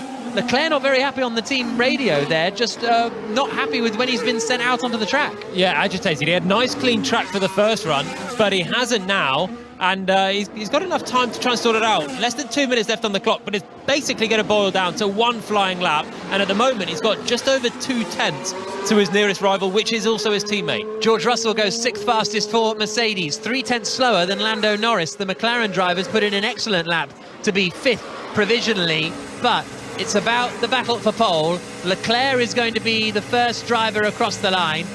Sergio Perez is looking like the quicker of the 2 Red Bulls at the moment, but Leclerc comes across the line now to start his final lap of the session. The home hero, the Monegasque man who took pole position last season but then couldn't take the start of the race, and he is throwing it up through Massenet at the top of the hill, swings it right past the Monte Carlo Casino and then drops down into the slow, twisty hairpins, the right and the left, and he is absolutely rapid through the first sector, more than a tenth quicker than Sergio Perez in the Red Bull. Huge first sector for Leclerc. Perez has been what has looked like his major rival throughout the weekend so far, and he's not done a good first sector, nor has Sainz in the other Ferrari. Oh, Sainz spin! is not good. Perez spun, I think, coming out of Portier, and so Leclerc has got past, so he should be able to... Oh, and he has! Perez has hit the barrier and Sainz has hit him, and the track is blocked at Portier and the entry to the tunnel, so Verstappen can't do it, and the red flag is out, and I think that will give Charles Leclerc pole position. I'm out, man. Sorry. Perez has crashed, blocked the track, the session is stopped, and Charles Leclerc will start on pole position for Ferrari at his home Grand Prix. Sainz second, third for Perez, fourth for Verstappen, and what a Monte Carlo way to end the session. Fernando Alonso's in the wall as well, down at Mirabeau. Yeah, I saw the yellow flag late.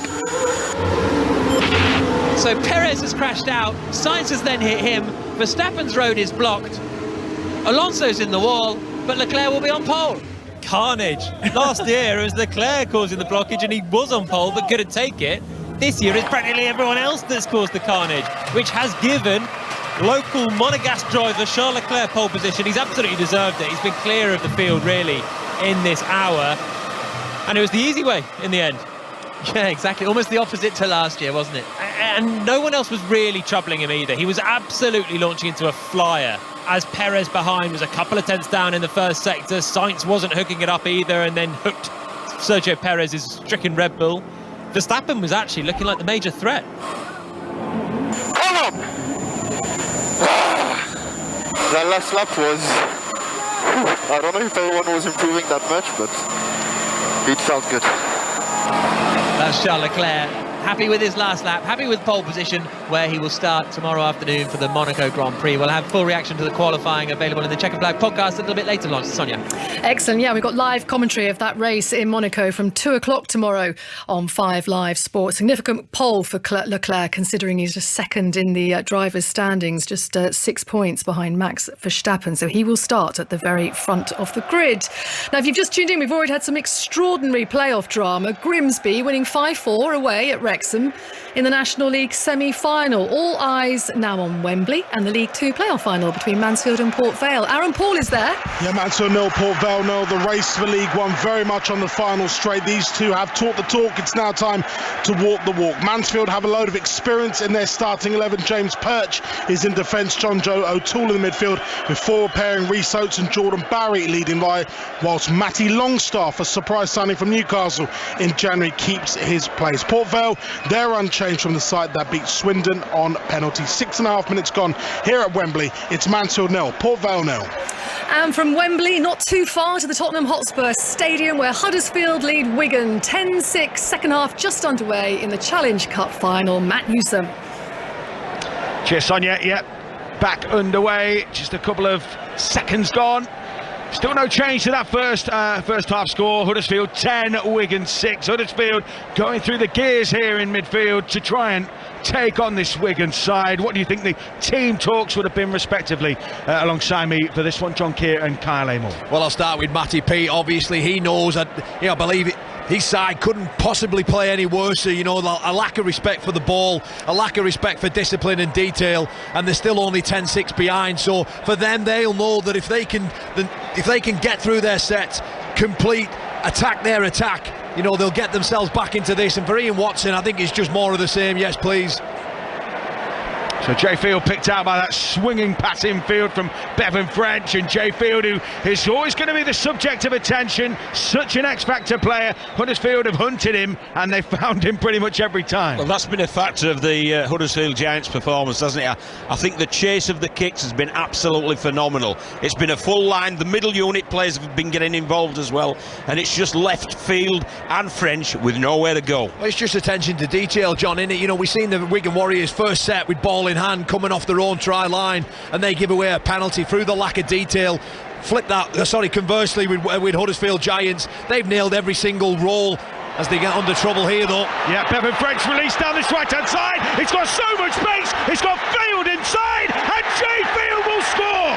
That is the danger that Wigan possess. Such a pace threat, and they've made it pay just minutes inside the second half. Sheffield hits the accelerator on the back of Bevan French, and it's all square again. Huddersfield 10, Wigan 10. Yeah, they move the ball from right to left, and Insigne gets it all wrong. He comes flying in, and the ball finds it in the hands of Bevan French, who just races away 50 metres, and he's got the presence of there with Jay Field on the inside. But it's not Insigne, it's his centre who comes screaming in, leaves him in all sorts of trouble, and the ball gets pushed back on the inside. And we mentioned that they've done a great job on Jay Field. Well, in the blink of an eye, he's the man of the moment, box office in the Super League, and he strikes, and he's first one to strike in this second half. But I'm going to give Matty Peed a pat on the back, or Lee Breeze, whoever, because that was a tunnel ball that they played. They've obviously been flying out, trying to close Jay Field down. That pass was in front of Field, but it missed him out, found the centre straight away, and it was a 2-on-1, and that released French, and French had the composure to pick Field up on the inside. And that's why Wigan wouldn't have been disheartened at 10-6. Yeah. They'd been outplayed, but with that strike, anything can happen in the blink of an eye. Well, there was a couple of times in the first half there with that left edge of Huddersfield Giants were super aggressive. When the ball got moved, they got up and almost turned themselves in to really shut Jay Field down. He's not really known for that cut-out ball, John, so he's all run game. If you could take that away from him, well, there, it was almost like they set it up, like you said, John, knowing that they were going to come aggressive, and that pass there, it was perfect, on the money. Bevan French away, back inside the field, and Wigan Warriors 12-6. They take the first time of the lead in this game, and there's 2 minutes gone. Yeah, good kick from Smith from this near side. And Wigan attacking their end of the ground now here at Tottenham Hotspur. And we've seen so far in the football season, we saw the likes of Son Heung-min and Dejan Kulusevski really turn up the pace, and Bevan French and Jay Field have that kind of strike. And they've shown it here that Wigan only need a glimmer of a chance. They have that so much power and pace that, and if you don't watch Field, if you don't watch French, you know, one of them will get you. Yeah, you know, when you've got two genuine, and I mean genuine out and out, you know, guys who can flip a game on its head and have so much strike. Well, speed threatens in any sport, and on that occasion you've seen both French and Field combining, and that's a super start there to the second half of Matty P. I just wonder what the psychological effect of that is for Huddersfield as they force an error here. Super defence. Yeah, Kate Custy. Well, we've got all on to play now, haven't we? You know, and it's interesting because Kyle at half-time said to me he thinks Wigan will get it because they can't play as bad. But I think Huddersfield processors will get it ultimately, so it will be interesting to see how this last 35 minutes unfolds. Yeah, we're just seeing there the highlights here that we've got access to at Tottenham Hotspur. 3 numbers in the tackle on Cade Coast. Matty English just dislodges the ball and forces an error there from Wigan. And immediately Huddersfield on the attack, on the offensive, having gone behind. 2 points in it here. 45 of the 80 gone. Chris McQueen finds Owen Trout, the hero at Ellen Road in the semi-final, and it was a try, almost carbon copy in some respects, that Huddersfield put on Rovers in that game, and they got one in reply against them here today. Big shift to that edge. Yeah, it's great ball movement again, isn't it? Lola here just drops in, back on the inside, 18 metres out. Russell drifting across field, puts it into space for Trout through the middle. 3 Wigan defenders squeeze in. Yeah, just needed a bit more purpose on that carry there, did Trout. Wigan are able to dominate a slow ruck, get the line set. Greenwood was winding up there, it goes to the left edge instead. Lola drifts back to the middle. They do like to go one edge and then hit straight back to the other. Another dummy for McQueen, already got himself over the strike this afternoon.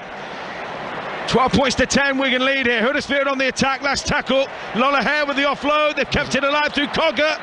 Dribbles the kick in behind, and Jay Field has wriggled away from a couple of challenges, but there are so many claret and gold shirts flooding through, and he will play out from his own line here. Yeah, desperate times call for desperate measures there, and Wigan just having enough about them to turn up, keep moving on the last play. Jay Field there, it's straight down his throat, and he's able to catch and defuse the situation. Tottenham Hotspur Stadium, Challenge Cup Final 2022. And it's a game which has lived up to the setting so far.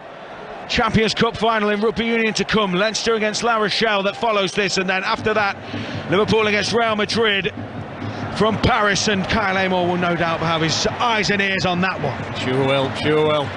Yeah. All on 5 Live Sport this evening. And this afternoon, Inesinia takes the kick and has a bit of space to wriggle forward here for the Giants on the back of that, and we are again back into that, slugging it out now, set for set. Yeah, there was just a little moment there where Joe Greenwood doesn't quite get back, they don't quite finish the tackle off, and John Bateman with a direct carry there. You know, the more that unfolds, the more that these Huddersfield Giants forwards just keep having to work hard out the ruck, keep turning up, keep locking that middle channel up defensively, because Wigan, they ain't going to die wondering here today, not a chance. Levi, who loves to run at defenders from that acting half position, trying to catch defences out, maybe a little bit sloppy behind the ruck. Here comes Greenwood, went one way, went the other, former Wigan player of course, and he's holding his face, he's gone down. Morgan Smithies deemed to have been the culprit, says Danny Levi, as he almost tells tales to James Child there. And there's a little bit of yeah, he's not happy, is he? No. He's not happy at all, and they're a lot closer than we are, and he obviously saw something that happened in the swinging arm, forearm in the chops. No, there's a bit of intent in that as well. There is, from yes. Smithies, yeah. He'll be in trouble. I think he could be. He'll be in trouble. Just when you see on the slow motion replay we have access to, his arm almost draws back further than what it needs to be before he unloads it. And in that action, I think he knows exactly what he's doing there, and he might find himself in a spot of bother. You know, it'd take James Child, he'd be a brave man to put him in the bin, but a penalty at least. Yeah, we haven't had a sin bin since 2001, which tells you something about these games. They're going to take the two here, Huddersfield, and square things up perhaps. Well, it's understandable. It's going to be a very, very tight game right the way, and it'll go right the way through to the 80th minute. So you can totally understand the decision of the Giants. You just wonder, John, though, as well, don't you, how much, you know, those missed kicks from them tries earlier on will play a part in the outcome of this game. You know, Tui Lolohea, he's missed 4 points with the boot, and if he gets this, then you're looking at a 12-all score when perhaps it could have been 16-12. Yeah, score lead would have been handy for the Giants. They know that Wigan will come and battle to the end. Likewise, the Giants, they don't get bored of going through their process, sticking to the plan. Tui Lolohea then from 40 out, centre field, drills his kick wide of the target, and the Wigan fans behind the opposite end of the field jump for joy. That was a let-off there. Well, he's left his kicking boots at home, hasn't he? I can't be too critical on him, because the kicks that he's had to do have been very difficult. Apart from the first penalty he's had, the other 6 have been from 40 out or from both left and right side of the field. And Ollie Russell there, he does well. Bevan French all over him. But that was a kickable one, Kyle. It was a kickable one. A man of his calibre, it should be, and there's a penalty as well. So Wigan have gone penalty, and as we know, Matt, penalty tries usually the sequence, isn't it? Absolutely. The Giants, are they going to tap this? Are they going to slug it to touch? They're going to put it in touch, I believe. Danny Levi is going to tap that for Jones, and Josh Jones. I find that coasts forward. Strange. They could have got 15 yards without a glove being laid on any player. They're going to trust in their instincts, and that was to allow a carry forward, and they are within 20 metres here after English's take. And Coggers dropped that cold, and Wigan get the ball back now. We talked about execution. Huddersfield have been pretty much note perfect, but those little errors just creeping in. Yeah, an error there off the back of Lolahea's kick as well. So there's an opportunity to tie the game up all level, and as a result, you just haven't made Wigan Warriors do anything. They've almost got off with that swinging arm from Morgan Smithies, as Liam Marshall here 35 metres out and just going forward now with Liam Farrell and just turning the screw and putting pressure back on. It's important they get to a kick here. You just feel as if the momentum has switched to the cherry and white. You really do. F1 qualifying is on Sports Extra. Champions Cup final, Leinster La Rochelle to follow this one, and then the Champions League final. Challenge Cup final here though on 5 Live Sport. Harry Smith for Wigan.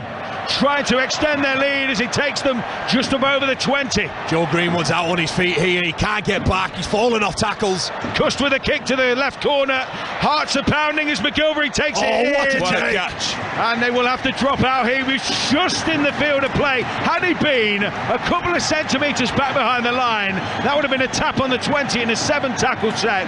Fine margins, but the Giants survived the rain. The job number one, Matt, was defusing the threat, and he's done that brilliantly, because that was some take under such pressure. He's almost backpedaling there. The ball's up and behind him, and he manages to climb above Liam Marshall and defuse that. My word, what a terrific piece of wing play we've just seen there. So the dropout makes it to halfway. Taken in by Ethan Havard, born in Sofia, Bulgaria. Not many players with that birthplace on their name, but his parents, Wiganers. Kieran, his dad, fervent Wiganer, coached at St Pat's, and that's how he got into it, and he's on the field. Cust now out to Smith. Big cutout ball finds Bibby. Bibby trying to get the overlap here. Huddersfield swarm and make the tackle 10 away. They're threatening here, aren't they, Wigan? And they're going to be coming. Oh, that was tapped out of the hands. Was it by Cudjoe? Six again. Oh, pressure now. Wigan 12 metres out with another set of 6 here. Harry Smith gingerly plays the ball. Liam Farrell pops it up to Kane Ellis, 10 metres out and inside the 10. Yeah, there's no line speed here from Huddersfield. Giants are creaking. Luluai dishes the ball to Smith, now played out towards Marshall. Clobbering tackle there from McGilvery, but he rides it. Still going here, Liam Marshall. Drifting, passes to Field. Field under the sticks with a hot step. Eventually the Giants make the challenge, but they are being stretched. Every sinew being stretched, every nerve being stretched as Luluai plunges.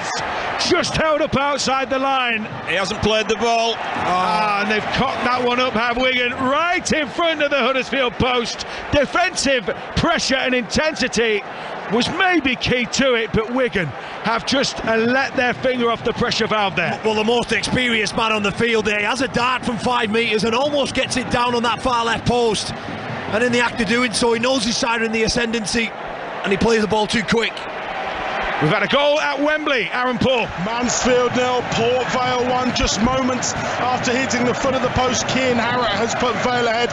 Mal Benning with the cross, Harrott with the diving header, Vale ahead. Mansfield 0, Port Vale 1. Huddersfield 10, Wigan 12 here, John Keir. I'll tell you what, Matt, Huddersfield needs some energy in that middle channel. Yeah. They need some replacements out there. They are absolutely whacked. They're tired to death, so there needs an injection of enthusiasm and energy from the bench, and the bench is the easiest way to do it. I think Wilson's just come back on, actually. He's back on there. He makes his way back onto the field.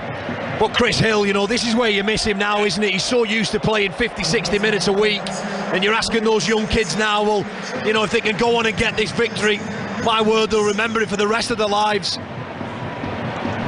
So they're 20 out here. From their own post, Wigan. Patrick Mago's just come on just to add insult to injury, but those Giants defenders, those sore middles, they're going to be feeling it around the ribs, around the arms, the biceps, as those hits have been coming. And Patrick Mago just adding fresh legs to the conundrum here. 2 points in it, Wigan in front. You just have to keep finding a way of getting in tackles, John, don't you? Just keep turning up for your mate. Your legs are burning, your lungs are burning, and you will get something back in this game if you just stick with it. You know, the harder the work, you're lucky you get, and it's so true. So a kick on the last end, which is taken by Inner and backfield for the Huddersfield Giants here. On the 20-metre line, Wigan's defence pushing up here, being roared on by their supporters at this end of the ground. The field position has swung towards Wigan. It has swung towards Wigan. They're getting more and more control of this game. Well, they're just finishing the sets well, aren't they? They're just making Huddersfield return the ball from inside their own 20 metres, and just knowing that if they stay with this, that, you know, perhaps it'll be Huddersfield that'll have to try something and come up with an error, and then that's when Wigan will get you. 25 to go, 2 points in it. Lollahair to Cudjoe. They've got an overlap here. Can he flick it on towards McGilvery? He tries to find Lollahair. It bounces loose. Lollahair, I think, held back Liam Marshall there. The referee, James Trout, says play on, and Wigan again turn Huddersfield away at the door. Yeah, perhaps that ball didn't need to be thrown there by McGilvray. I understand why he did it. It's on Huddersfield out there, isn't it? Yeah, there's an element out the stand to panic, but there's plenty of time left. Well, 2 points. Ian Watson throughout the season has asked his side to be able to come that side that can go set for set with teams and just break you right, even into the 78th, 79th minute of the game. And what they've done there, that isn't the kind of mantle that he wants, is it? Ian Watson down at pitch side with his waistcoat on. Almost looks like he should be at the Crucible rather than Tottenham here, as Farrell almost busts the line out on that left-hand side. Such a strong ball runner, and that was an unorthodox play the ball there from Luluai. A little kick in behind it. Lollahare had to screen and get it, and he's on the break here, and now Huddersfield are looking for a big shift to this left-hand side. Latelli dancing forward up over halfway. What a turn from defence to attack by Huddersfield. What a super passage of play there. Lollahare to react onto that kick, and not only that, have the presence of mind just to play, and gives it to Latelli. He has a 2-on-1, decides to hold it himself. That's composure, Kyle. I thought the skill in picking the ball up without breaking a stride was fantastic, and then to weigh the situation up in the click of a finger and pick up the counter-attack on the outside, absolutely fantastic. They're lucky though, Wigan, we're holding him down, not to have someone in the 10 minutes. That's a professional foul. It is. Morgan Smithies there all over Latelli. So it's 10-12 here. What about Wembley? Aaron Paul. Mansfield 0, Port Vale 2. Vale strike while the iron is hot. This time it's David Worrell with the crossing. Connor Halls with the initial header. That rattled off the crossbar and it fell into the path of James Wilson, who headed past the goalkeeper. Port Vale in control. Mansfield 0, Port Vale 2. So not a stag do at the moment to remember. What have you seen, Kyle? Yeah, but Morgan Smithies there. He's all over Latelli. And he's looking to stay on the field about 5 minutes earlier, isn't he? So the rugby gods are certainly looking down on that young man there. Huddersfield 10, Wigan 12 as we approach the hour mark here. Cometh the hour, cometh who? The hero, the villain. Morgan Smithies at the moment, as you say, straying the wrong side of the law, but he's somehow gone away with it, it's almost like State of Origin, the famous New South Wales Queensland skirmishes where you can pretty much get away with anything. Apart from punching these days, of course. Luke Yates, 15 away centre field here for the Giants. They're racking up some space here. Now it's Cudjoe again on the outside. Cudjoe to McGilvray. Jermaine McGilvray has danced into the corner. The Huddersfield boy has got his side back in front here at Tottenham. Huddersfield 14, Wigan 12. Jermaine McGilvray with the killer play. Well, once again, it's points off the back of penalties from Wigan. They move the ball to centre field. I think it's Yates who lays it, and then from there it's man on man. I thought, John, originally 5 on 5, and somehow Leroy Cudjoe manages to get the ball, go on the outside of his centre, and as we've seen so many times over the years, that little flick pass, that lovely flick pass to McGilvray, who's the beneficiary for a try and gets Huddersfield back in front. Yeah, that's the one for the senior ones, isn't it, in the Giants?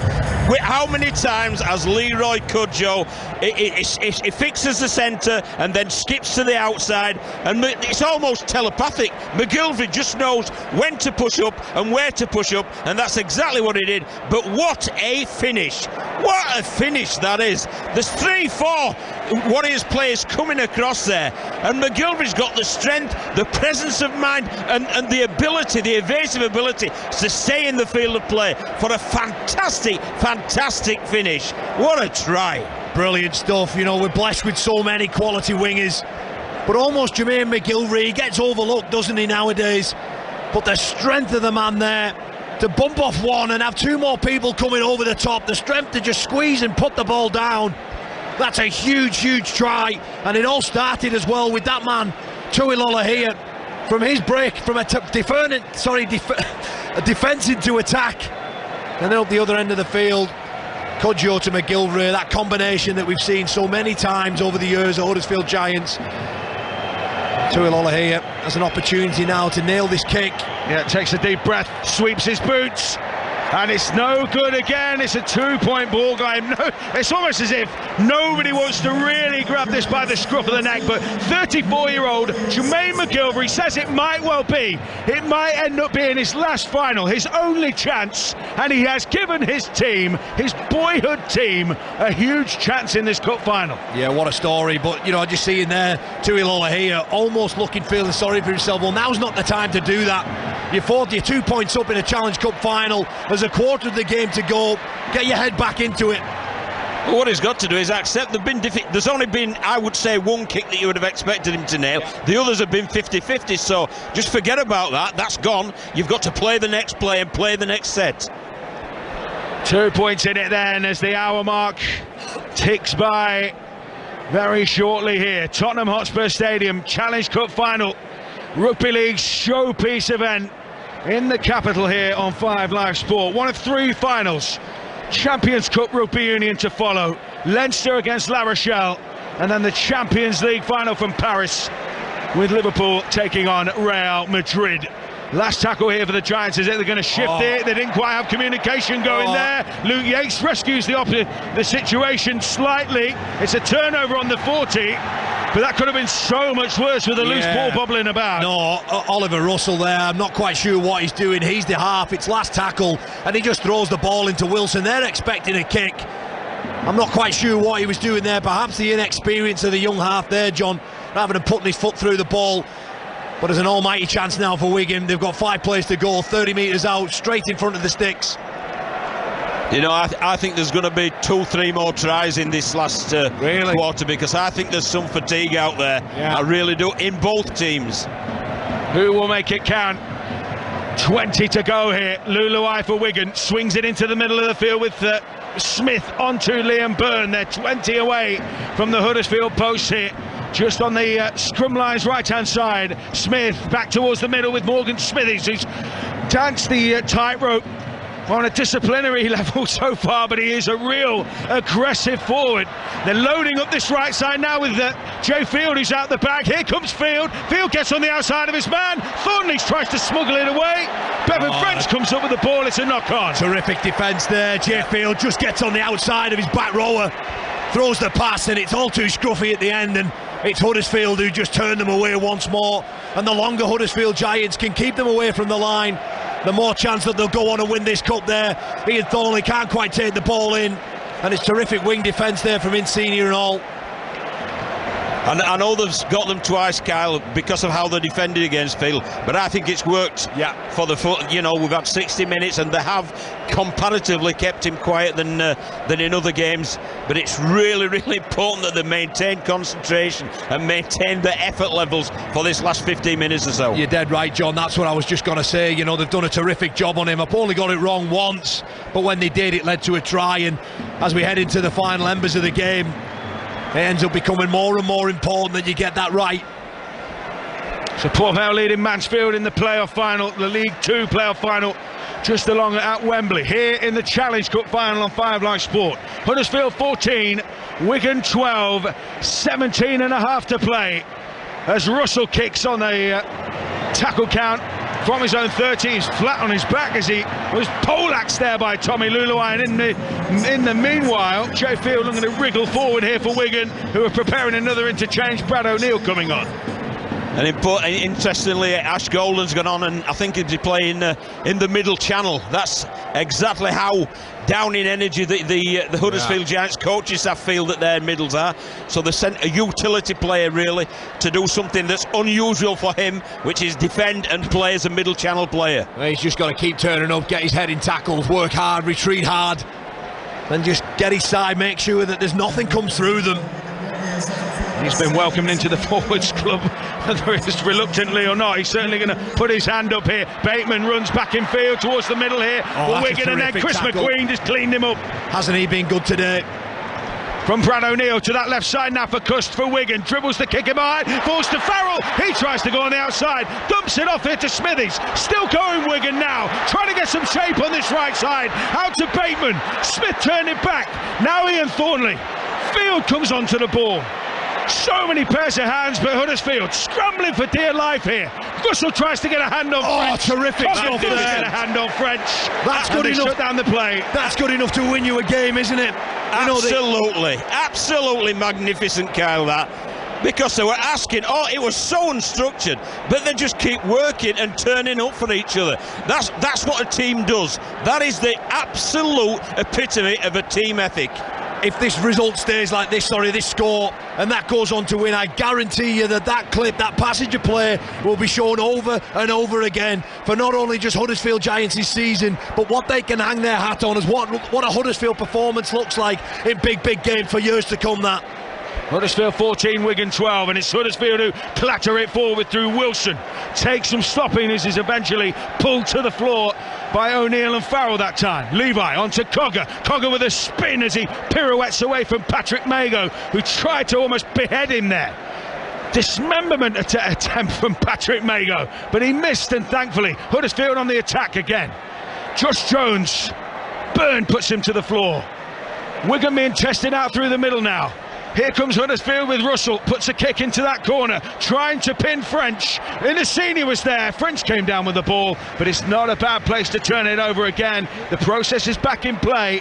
What a set of six that from Huddersfield, that defensive effort to get on with all that and then go up the other end of the field and turn the ball over 5 metres out from Wigan's left-hand corner.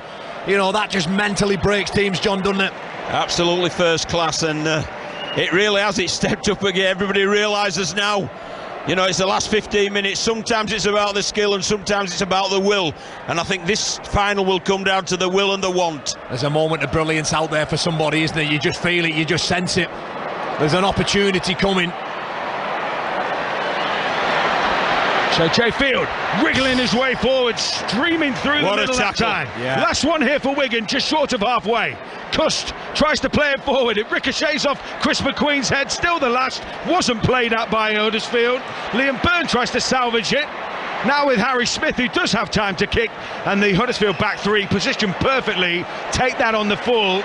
And are straight into the attack now within his senior. Well, that's twice now there that Wigan have put kicks in and got lucky ricochets, haven't they? Well, you just feel that sometimes you need the luck to go your way. Huddersfield 14, Wigan 12. What's been going on at Wembley? The League Two playoff final. Here's Aaron Paul. It's gone from bad to worse for Mansfield. Ollie Hawkins has just been shown a red card in the 35th minute here. And so Nigel Clough has some serious work to do. It was a poor challenge from Hawkins. He lost the ball and then went chasing for it. And just sort of late, it wasn't even a dangerous challenge, but he just put a boot in on the oncoming Port Vale player. Nothing. Wilson didn't even have control on the ball, but a deemed dangerous play by the referee, and Ollie Hawkins is off for Mansfield. Mansfield 0, Port Vale 2, Mansfield down to 10.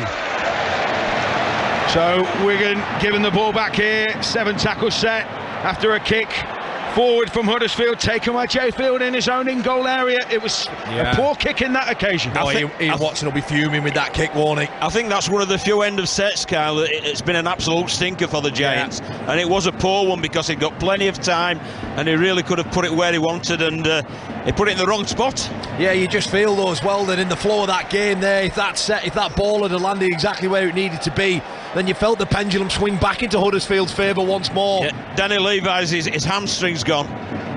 He is struggling. Oh no, yeah. He is struggling. Yeah, he got up from that last challenge and he was in all sorts of danger, all sorts of trouble. He's limping about in centre field. Smith has pushed the line. He's got clear of the tackle from Lollahair, who almost takes his shorts off, and then Huddersfield and McQueen try to snaffle up the loose ball. It's been knocked on, but Danny Levi, who's their dummy half, he's the gas, the zip that comes from their play at the ruck. If he goes off, I mean, that really is a loss for Huddersfield, and then they're 2 senior key players down. It was though, but going back to that play, you had Ash Golding, who's normally a full-back, defending in the middle of the field, and he was so wide from the ruck as the first man, and as a result an overchase happens, plays back inside, and they get away with that one, Huddersfield Giants, by the finest of margins there. Well, this will test them, the scrum play, and it's designed for field. Tell you, this play is designed for field. Here he comes. Tackle Smith takes it to the line now. Field gets on the outside. Great tackle from Latelli. Just clung onto the boot.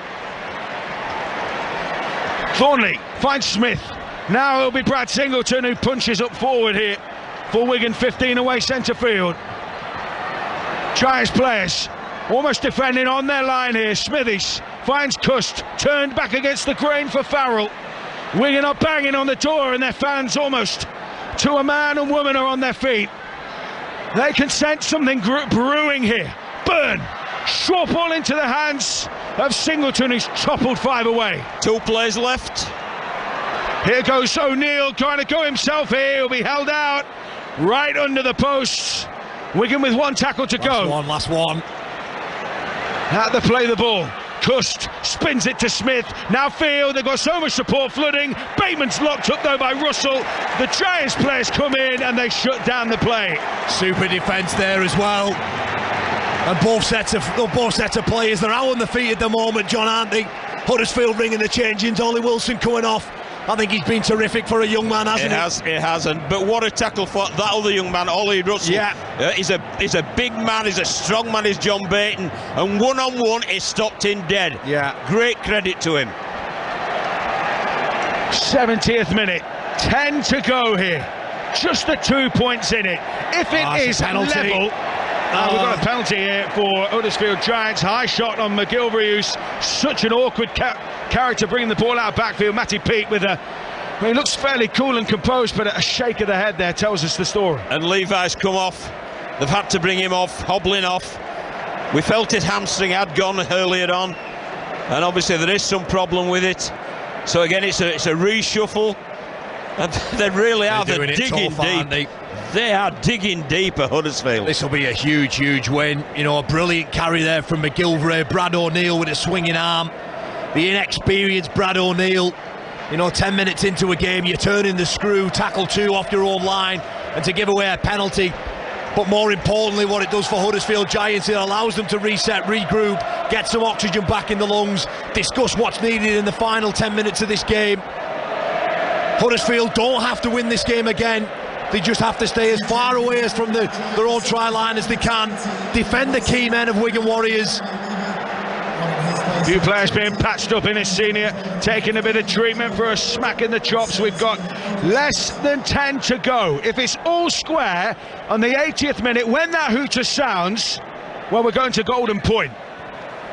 And Golden Point, by the way, is an extra time. First point counts as the winner. Whether it's a drop goal, a penalty goal, a try, whoever gets on the board first in that period of extra time will be the winner. 2 5-minute halves until a point is scored. So we could be here for some time, but at the moment, Huddersfield still have that advantage by 2 points, 14-12. And they're seeking a route forward here.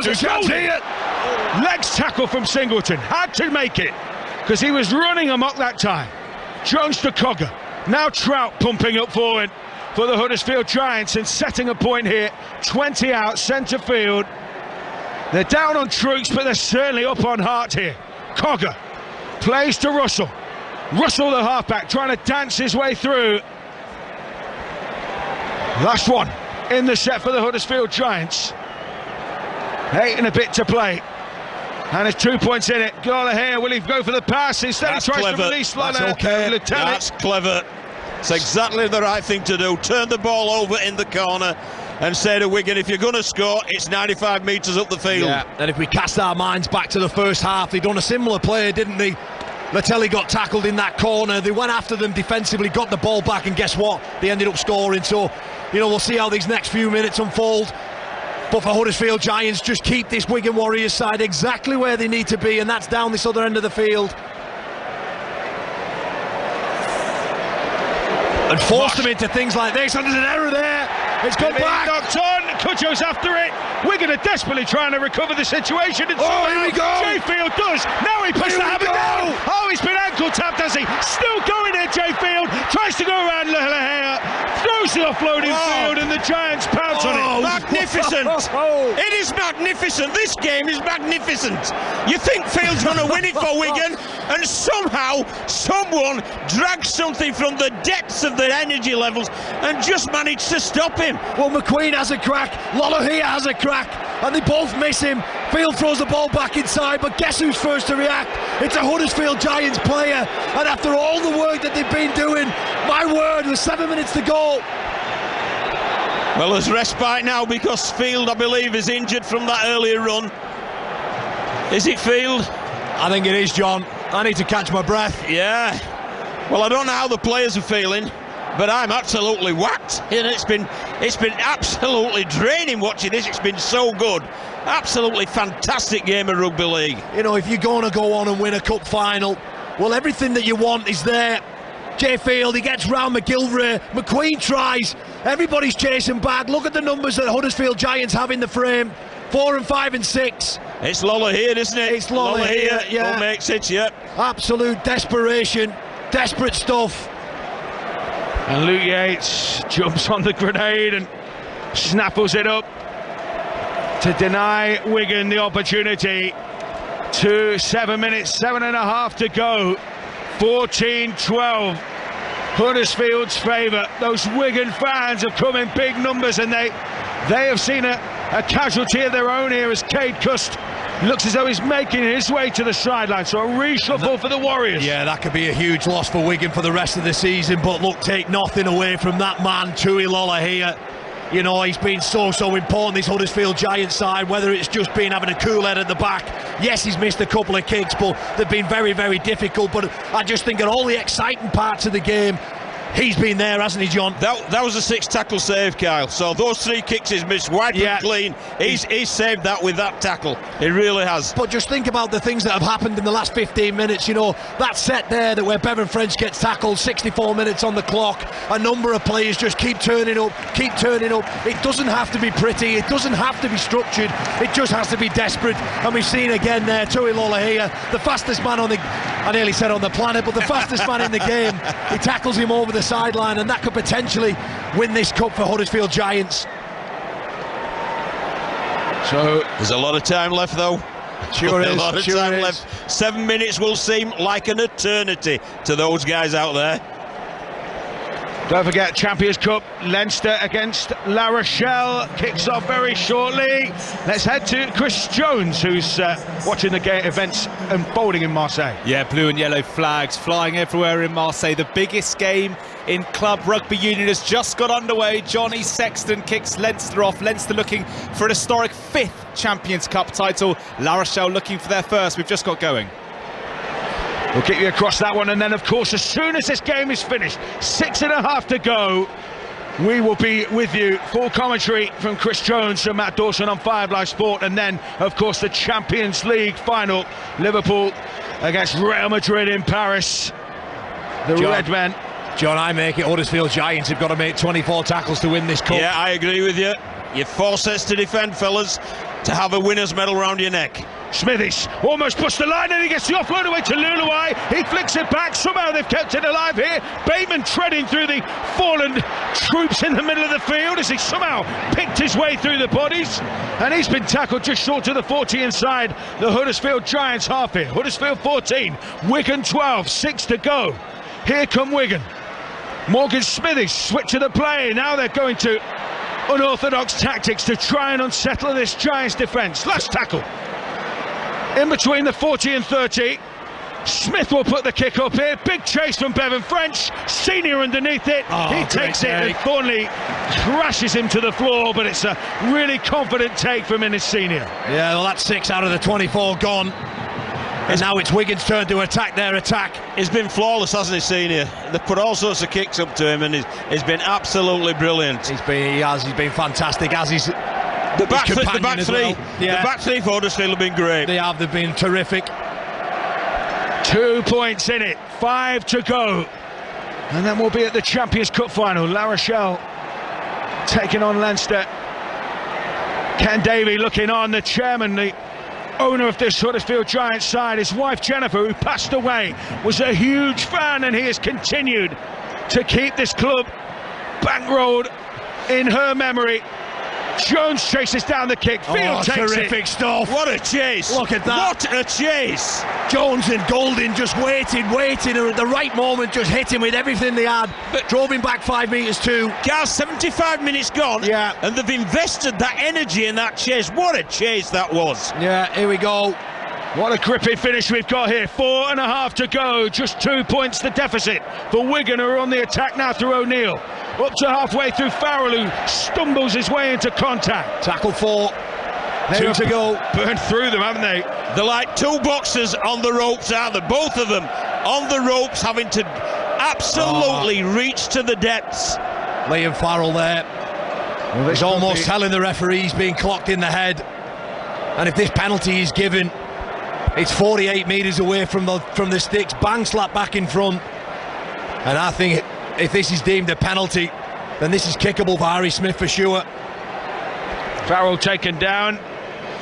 Well, it's 5 to go here. 4 to go, should I say now. Huddersfield 14, Wigan 12. Let's get the latest from the League 2 playoff final with Aaron Paul. On the way to half-time here, Mansfield 0, Port Vale 2. Mansfield so close to grabbing a goal back. Reece Oates latching onto a ball after a poor mistake by the Vale goalkeeper, but goal line technology ruled it out. Mansfield 0, Port Vale 2. A couple of minutes here to go. I don't think he's going to give it. Farrell's back on his feet. Time stopped, clock stopped.